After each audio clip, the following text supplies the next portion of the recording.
I'm Sabrina, a licensed massage therapist and certified cosmetic surgery specialist. And this is Talk Plastic Surgery, where we talk about the good, the bad, and the ugly. And today, on this filler episode, we're going to go over the last three lovely ladies that I had the pleasure of speaking with. Rachel. I definitely underestimated the recovery. You really cannot do stuff. So Yeah. Emotionally, that was really hard. Yeah. It's a roller coaster. My Shroom-nonymous guest. During that year I was going through it, I was so depressed and frustrated. Like, I was not in a good place. Like, it was a hard year. And Michelle. I wouldn't do anything different. I think everything went great. I chose the right surgeon. I'm doing it for me. I don't care what Bob or John says about it or Samantha. It's me for me. And as for Rachel, on that note, how was your experience not living in a big city and having to find a wound care, having to drive far to your massages? Mm-hmm. Me. How was your experience with that?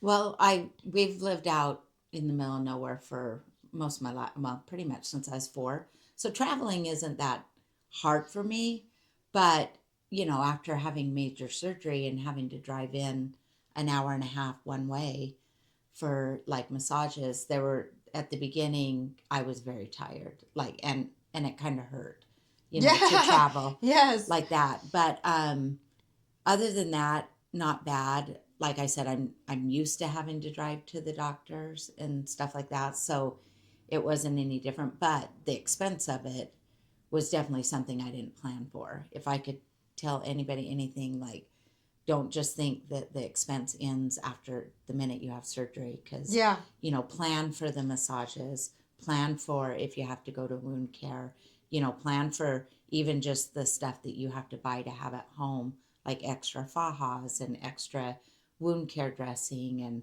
the red light, that kind of stuff. Yes. And you know, just plan for that, because that was definitely not something I was prepared for. Yeah. Because nobody had really ever said anything about that. In my mind, you had surgery and you were done. Rachel had the most interesting story of living outside in a different town and coming to Vegas to see me. In fact, she traveled an hour and 45 minutes to come and see me. And so when you are planning for your plastic surgery and deciding where you want to have plastic surgery, and also if you have the means to take care of you in your town, or if you are going to have to be traveling to go have plastic surgery. Because as she noted, it is very challenging, that resulted in her having to have a good amount of wound care done, that probably resulted from her having to drive a long way to come see me. And then also the wounds just kind of rubbing against her garment. So if you are doing your due diligence and your research and you're deciding on where you want to have plastic surgery, think about if you have someone in your area that can facilitate you with your recovery. All right. And then we had my Shroom-nonymous guest. 3 weeks or so is when I started seeing you, and like I had a seroma, like right off the bat. Like, you were the one who actually told me, I think that's a seroma, and I'm like, what?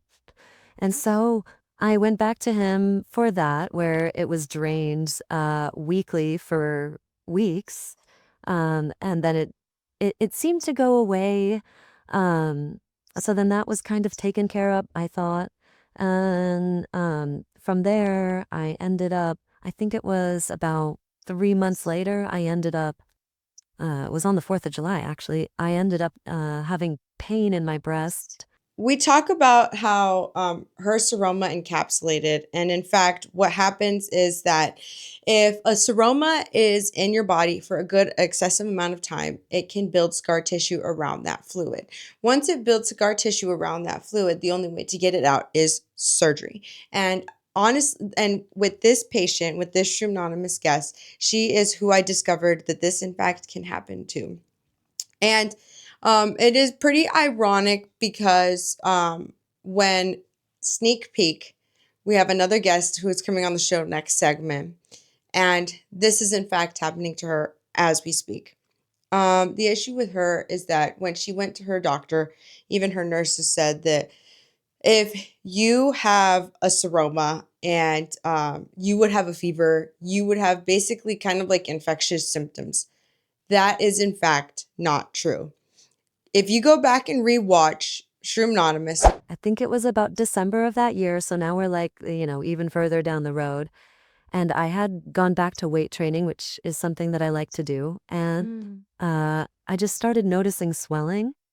And so I don't know if this was this original seroma that was never fully healed, or if I did anything by weight training to create something else when I wasn't fully healed. I mean, this is like 9 months later, so I thought I was pretty healed. Oh, but it turned into the seroma basically in the same spot that it was originally. Oh, I remember. Came back. Yeah. A year later. Yeah. 1 year later. Well, it came back in December, but no surgeons will see you. No plastic surgeons will see you till 12 months after your original surgery. And I wasn't going back to doctor, Who? Yeah. We know who. Yeah, no. Doctor, we know who. Yeah. Oh my God, no, for sure. So then I waited until March of the following year and then found Dr. Sun, who actually ended up doing a second surgery to actually remove that seroma because it had encapsulated as well. So we basically had to remove the whole thing and then do like he called it a quilt stitch, basically to stitch down that entire cavity where the fluid kept building up. Wow. And then he did a scar revision too, right? Yes. Yeah, it looks so much nicer. Yeah. He did excellent job. 100%. That's why we love him. That's why we love Dr. Sohn. when she lived with it for 1 year. She lived with an encapsulated seroma for 1 year. And throughout that year, I was doing more massages, more like wellness massages for them because I know the family after I facilitated her with her recovery. And I started to notice a pooch in her belly. And then when I touched it, I could feel the waterbed. I literally could feel the waterbed in the belly. And that's when I was like, you need to go and get this taken care of. Like, this is not okay. You need to go get this taken care of. And so then when she went, and then she went to my favorite doctor, Dr. Sohn, they were like, yeah, you have an encapsulated seroma and we need to remove this. So guys, not like we are humans and this is like evolution stuff. Like it just because when you go to school as a nurse, I'm not a nurse, I'm a massage therapist, but when you go to school and you learn about all these things, like when I went to school for massage, right? There is new things being brought to light. A lot of massage therapists are now in medical fields, like medical massage therapists. I'm a medical massage therapist. We facilitate doctors, we facilitate PTs, OTs with their patients' recovery. Now, with there being so much new research and then us evolving as humans, just because you learn something in school that if you have a seroma and it stays for a long period of time, you're going to have an infection, that is not necessarily true. And one thing I tell my patients, and I urge them, especially when they have more hard-headed doctors, is that if you feel like you have a seroma, demand to get an ultrasound. If they don't see fluid in there with an ultrasound, then you don't have one. But if you do have one, the sooner you get it out, the better, because if you don't, it will encapsulate. And that's what you'll see in next segment. All right. And then we had the lovely Michelle. I would say about 5.5 weeks is when I really started feeling like myself again. Because after work, I'd be so exhausted because you don't realize how much energy your body is taking from you to heal.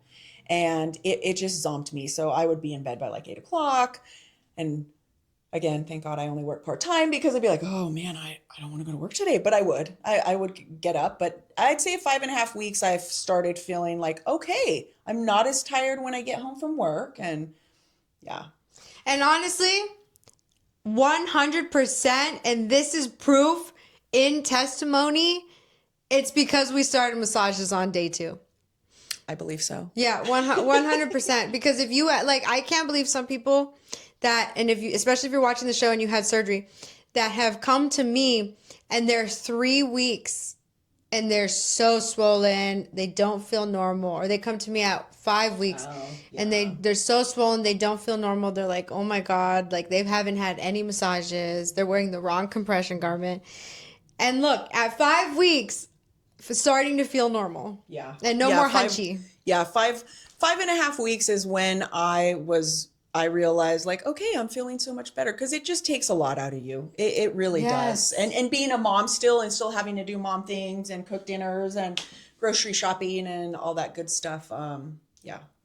So Michelle is my lovely gold star, and she was referred to by a friend. I'm the homie of all the I'm the massage homie, and so with Michelle, she 100% is proof that when you start the massages early, you're going to feel better faster. So we started the massages literally day 2, and by week 8, she was already feeling normal. By week 5, she was almost fully feeling normal. But she's even said when I've been working on her that by week 8, she already felt very fully normal. So that's why starting the massages early is so important.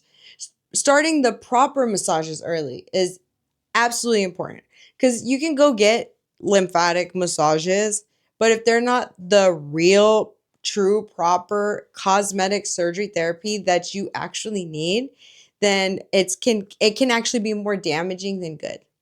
So know the person who's actually working on you. And that brings me to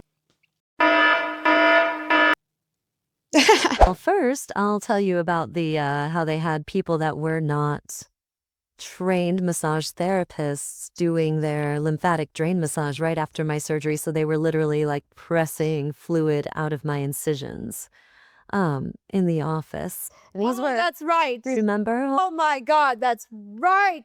These were the girls that were like working the front desk that were also doing like massage therapy. Quote unquote. Yeah. And then pushing fluids out of your incisions. Mm-hmm. And mind you, she had a tummy tuck.